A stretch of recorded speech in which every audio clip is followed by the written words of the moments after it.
The wind was a torrent of darkness among the gusty trees. The moon was a ghostly galleon tossed upon cloudy seas. The road was a ribbon of moonlight over the purple moor. The highwayman came riding, riding, riding. The highwayman came riding up to the old inn door. Over the cobbles he clattered and clashed in the dark inn yard. He tapped with his whip on the shutters, but all was locked and barred. He whistled a tune to the window, and who should be waiting there but the landlord's black-eyed daughter, Bess, the landlord's daughter, plaiting a dark red love knot into her long black hair. And dark in the dark old inn yard a stable wicket creaked, where Tim, the ostler, listened.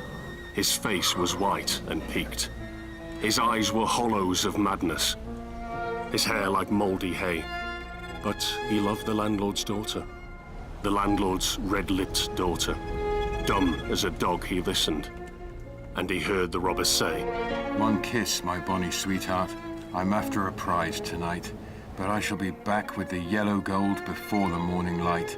Yet if they press me sharply and harry me through the day, then look for me by moonlight. Watch for me by moonlight. I'll come to thee by moonlight, though hell shall bar the way."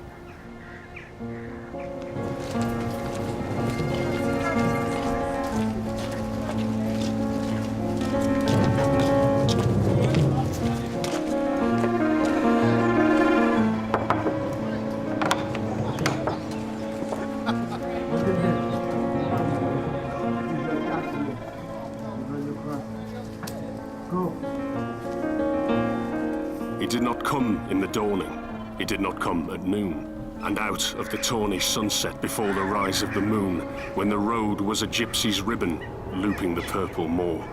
A red-coat troop came marching, marching, marching. King George's men came marching up to the old inn door. They said no word to the landlord, they drank his ale instead. You stay right there! Get out of here! Come on, move! Get your hands off my daughter! Shut up, you old man! Come on, get out! Who's there on stage? But they gagged his daughter and bound her to the foot of her narrow bed.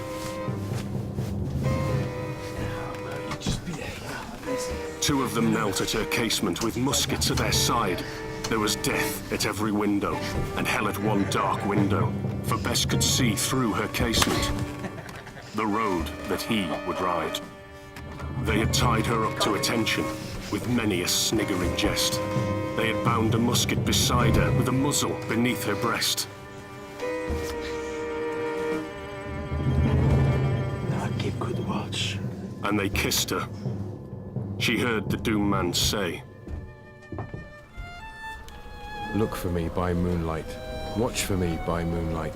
I'll come to thee by moonlight, though hell should bar the way. She twisted her hands behind her, but all the knots held good. She writhed her hands till her fingers were wet with sweat or blood.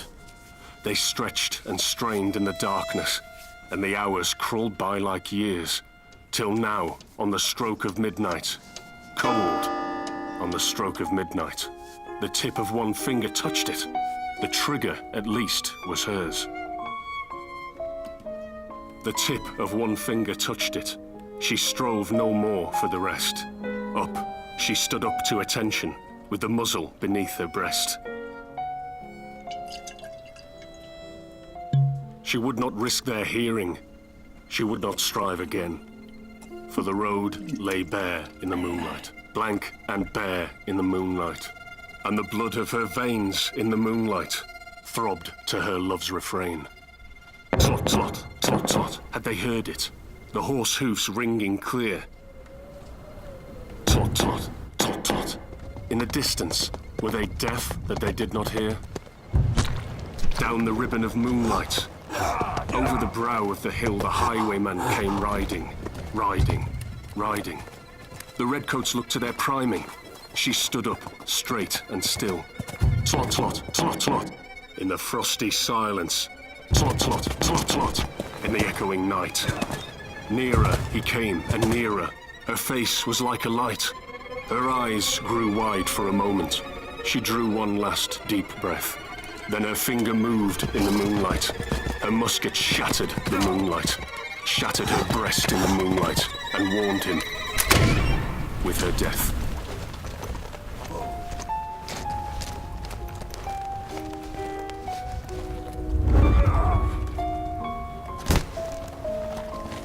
He turned. He spurred to the west.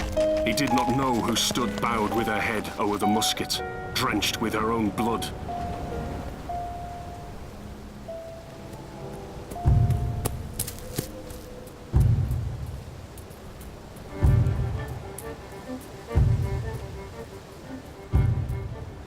Not till the dawn he heard it, and his face grew grey to hear how Bess, the landlord's daughter, Who's there? the landlord's black-eyed daughter, had watched for her love in the moonlight and died in the darkness there. Back he spurred like a madman, shrieking a curse to the sky, with the wide road smoking behind him and his rapier brandished high.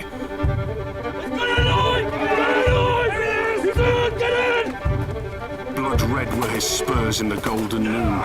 Wine red was his velvet coat when they shot him down on the highway.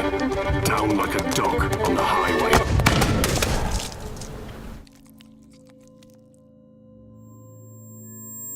And he lay in his blood on the highway with a bunch of lace at his throat.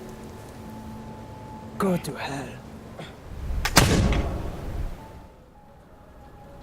And still of a winter's night, they say, when the wind is in the trees, when the moon is a ghostly galleon tossed upon cloudy seas, when the road is a ribbon of moonlight over the purple moor, a highwayman comes riding, riding, riding. A highwayman comes riding up to the old inn door. Over the cobbles he clatters and clangs in the darkened yard. He taps with his whip on the shutters, but all is locked and barred. He whistles a tune to the window, and who should be waiting there but the landlord's black-eyed daughter, Bess, the landlord's daughter, plaiting a dark red love knot into her long black hair.